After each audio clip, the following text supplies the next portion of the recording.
सुखदेव जी कहते हैं, परीक्षित समय बड़ा बलवान है। जो जो घोर कलयुग आता जाएगा त्यों त्यों उत्तरोत्तर धर्म, सत्य, पवित्रता, क्षमा, दया, आयु, बल और स्मरण शक्ति का लोप होता जाएगा। कलयुग में जिसके पास धन होगा उसी को लोग कुलीन, सदाचारी और सद्गुणी मानेंगे। जिसके हाथ में शक्ति होगी वही धर्म और न्याय की व्यवस्था अपने अनुकूल करा सकेगा। विवाह संबंध के लिए कुलशील, योग्यता आदि की परख निरख नहीं रहेगी। युवक युवती की पारस्परिक रुचि से ही संबंध हो जाएगा। व्यवहार की निपुणता सच्चाई और ईमानदारी में नहीं रहेगी। जो जितना छल कपट कर सकेगा वह उतना ही व्यवहार कुशल माना जाएगा। स्त्री और पुरुष की श्रेष्ठता का आधार उनका शील संयम न होकर केवल रति कौशल ही रहेगा। ब्राह्मण की पहचान उसके गुण स्वभाव से नहीं, यज्ञोपवीत से हुआ करेगी। वस्त्र, दंड, कमंडलू आदि से ही ब्रह्मचारी, सन्यासी आदि आश्रमियों की पहचान होगी और एक दूसरे का चिन्ह स्वीकार कर लेना ही एक से दूसरे आश्रम में प्रवेश का स्वरूप होगा। उसे अदालतों से ठीक ठीक न्याय न मिल सकेगा। जो बोल चाल में जितना चालाक होगा उसे उतना ही बड़ा पंडित माना जाएगा। असाधुता की, दोषी होने की एक ही पहचान रहेगी, गरीब होना। जो जितना अधिक दंभ पाखंड कर सकेगा उसे उतना ही बड़ा साधु समझा जाएगा। विवाह के लिए एक दूसरे की स्वीकृति ही पर्याप्त होगी। शास्त्रीय विधि विधान की, संस्कार आदि की कोई आवश्यकता न समझी जाएगी। बाल आदि संवार कर कपड़े लत्ते से लैस हो जाना ही स्नान समझा जाएगा। लोग दूर के तालाब को तीर्थ मानेंगे और निकट के तीर्थ गंगा, गोमती, माता पिता आदि की उपेक्षा करेंगे। सिर पर बड़े बड़े बाल, काकुल रखाना ही शारीरिक सौंदर्य का चिन्ह समझा जाएगा और जीवन का सबसे बड़ा पुरुषार्थ होगा अपना पेट भर लेना। जो जितनी ढिठाई से बात कर सकेगा उसे उतना ही सच्चा समझा जाएगा। योग्यता, चतुराई का सबसे बड़ा लक्षण यह होगा कि मनुष्य अपने कुटुंब का पालन कर ले। धर्म का सेवन यश के लिए किया जाएगा। इस प्रकार जब सारी पृथ्वी पर दुष्टों का बोलबाला हो जाएगा तब राजा होने का कोई नियम न रहेगा। ब्राह्मण, क्षत्रिय, वैश्य अथवा शूद्रों में जो बली होगा वही राजा बन बैठेगा। उस समय के नीचे राजा अत्यंत निर्दय एवं क्रूर होंगे। लोभी तो इतने होंगे कि उनमें और लुटेरों में कोई अंतर न किया जा सकेगा। वे प्रजा की पूंजी और पत्नियों तक को छीन लेंगे। उनसे डरकर प्रजा पहाड़ों और जंगलों में भाग जाएगी। उस समय प्रजा तरह तरह के शाक, कंद, मूल, मांस, मधु, फल, फूल और बीज, गुठली आदि खा खाकर अपना पेट भरेगी। कभी वर्षा न होगी, सूखा पड़ जाएगा, तो कभी कर पर कर लगाए जाएंगे। कभी कड़ाके की सर्दी पड़ेगी तो कभी पाला पड़ेगा। कभी आंधी चलेगी, कभी गर्मी पड़ेगी तो कभी बाढ़ आ जाएगी। इन उत्पातों से तथा आपस के संघर्ष से प्रजा अत्यंत पीड़ित होगी, नष्ट हो जाएगी। लोग भूख, प्यास तथा नाना प्रकार की चिंताओं से दुखी रहेंगे। रोगों से तो उन्हें छुटकारा ही न मिलेगा। कलयुग में मनुष्यों की परम आयु केवल 20 या 30 वर्ष की होगी। परीक्षित, कलिकाल के दोष से प्राणियों के शरीर छोटे छोटे, क्षीण और रोगग्रस्त होने लगेंगे। वर्ण और आश्रमों का धर्म बतलाने वाले वेद मार्ग नष्ट प्राय हो जाएगा। धर्म में पाखंड की प्रधानता हो जाएगी। राजा महाराजे डाकू लुटेरे के समान हो जाएंगे। मनुष्य चोरी, झूठ तथा निरपराध हिंसा आदि नाना प्रकार के कुकर्मों से जीविका चलाने लगेंगे। चारों वर्णों के लोग शूद्रों के समान हो जाएंगे। गौएं बकरियों की तरह छोटी छोटी और कम दूध देने वाली हो जाएंगी। वानप्रस्थी और सन्यासी आदि विरक्त आश्रम वाले भी घर गृहस्थी जुटाकर गृहस्थों का सा व्यापार करने लगेंगे। जिनके वैवाहिक संबंध है उन्हीं को अपना संबंधी माना जाएगा। धान, जौ, गेहूं आदि धान्य के पौधे छोटे छोटे होने लगेंगे। वृक्षों में अधिकांश शमी के समान छोटे और कटीले ही रह जाएंगे। बादलों में बिजली तो बहुत चमकेगी परंतु वर्षा कम होगी।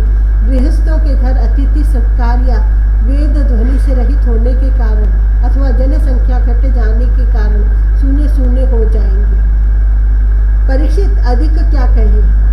कलयुग का अंत होते होते मनुष्य का स्वभाव गधों जैसा दुसह बन जाएगा। लोग प्रायः गृहस्थी का भार ढोने वाले और विषयी हो जाएंगे। ऐसी स्थिति में धर्म की रक्षा करने के लिए सत्व गुण स्वीकार करके स्वयं भगवान अवतार ग्रहण करेंगे।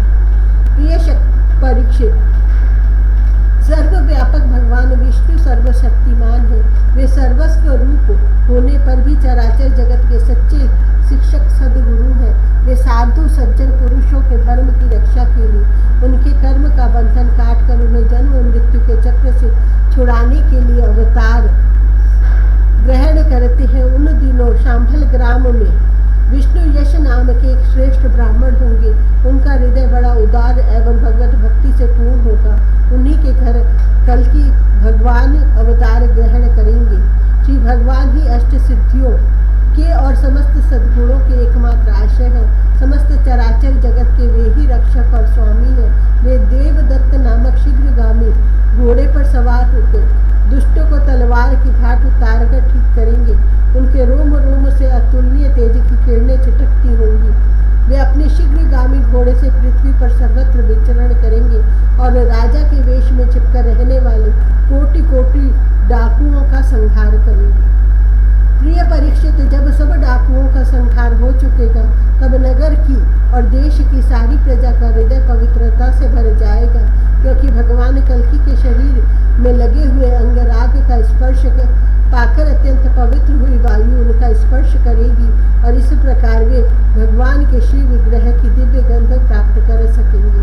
उनके पवित्र हृदयों में सत्व मूर्ति भगवान वासुदेव विराजमान होंगे और फिर उनकी संतान पहले की भांति हृष्ट पुष्ट और बलवान होने लगेगी। प्रजा के नयन मनोहारी हरि ही धर्म के रक्षक और स्वामी हैं। वे ही भगवान जब कल्कि के रूप में अवतार ग्रहण करेंगे उसी समय सतयुग का प्रारंभ हो जाएगा और प्रजा की संतान परंपरा स्वयं ही सत्व गुण से युक्त हो जाएगी। जिस समय चंद्रमा सूर्य और बृहस्पति एक ही समय एक ही साथ पुष्य नक्षत्र के प्रथम पल में प्रवेश करते हैं, एक राशि पर आते हैं, उसी समय सतयुग का प्रारंभ होता है।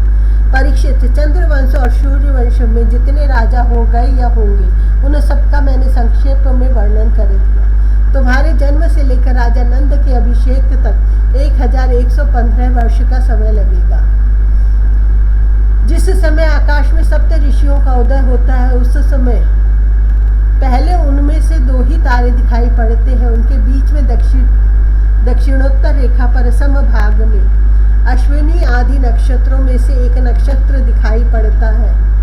उस नक्षत्र के साथ सप्तऋषिगण मनुष्यों की गणना से 100 वर्ष तक रहते हैं। वे तुम्हारे जन्म के समय और इस समय भी मघा नक्षत्र पर स्थित है। स्वयं सर्वव्यापक सर्वशक्तिमान भगवान ही शुद्ध सत्वमय विग्रह के साथ श्री कृष्ण के रूप में प्रकट हुए थे। वे जिस समय अपनी लीला संवरण करके परम धाम को पधार गए उसी समय कलयुग ने संसार में प्रवेश किया। उसी के कारण मनुष्यों की मति गति पाप की ओर भुलक गई। जब तक लक्ष्मीपति भगवान श्री कृष्ण अपने चरण कमलों से पृथ्वी का स्पर्श करते रहे तब तक कलयुग पृथ्वी पर अपना पैर न जमा सका। परीक्षित, जिस समय सप्त ऋषि मघा नक्षत्र पर विचरण करते रहते उसी समय कलयुग का प्रारंभ होता है। कलयुग की आयु देवताओं की वर्ष गणना से 1200 वर्षों की अर्थात मनुष्यों की गणना के अनुसार 4,32,000 वर्ष की है। जिस समय सप्त ऋषि मघा से चलकर पूर्व शाढ़ा नक्षत्र में जा चुके होंगे उस समय राजा नंद का राज्य रहेगा। तभी से कलयुग की वृद्धि शुरू होगी। पुरातत्ववेता ऐतिहासिक विद्वानों का कहना है कि जिस दिन भगवान श्री कृष्ण ने अपने परम धाम को प्रयाण किया उसी दिन उसी समय कलयुग का प्रारंभ हो गया। परीक्षित, जब देवताओं की वर्ष गणना के अनुसार 1000 वर्ष बीत चुकेंगे तब कलयुग के अंतिम दिनों में फिर से कल्कि भगवान की कृपा से मनुष्यों के मन में सात्विकता का संचार होगा। लोग अपने वास्तविक स्वरूप को जान सकेंगे और तभी से सतयुग का प्रारंभ भी होगा। परीक्षित, मैंने तो तुमसे केवल मनुवंश का सो भी संक्षेप में वर्णन किया है। जैसे मनुवंश की गणना होती है वैसे ही प्रत्येक युग में ब्राह्मण वैश्य और शूद्रों की भी वंश परंपरा समझनी चाहिए। राजन, जिन पुरुषों और महात्माओं का वर्णन मैंने तुमसे किया है अब केवल नाम से ही उनकी पहचान होती है। अब वे नहीं है, केवल उनकी कथा रह गई है। अब उनकी कीर्ति ही पृथ्वी पर जहाँ तहाँ सुनने को मिलती है। भीष्म पितामह के पिता राजा शंतनु के भाई देवापी और इक्ष्वाकु वंशी मरु इस समय कलाप ग्राम में स्थित है।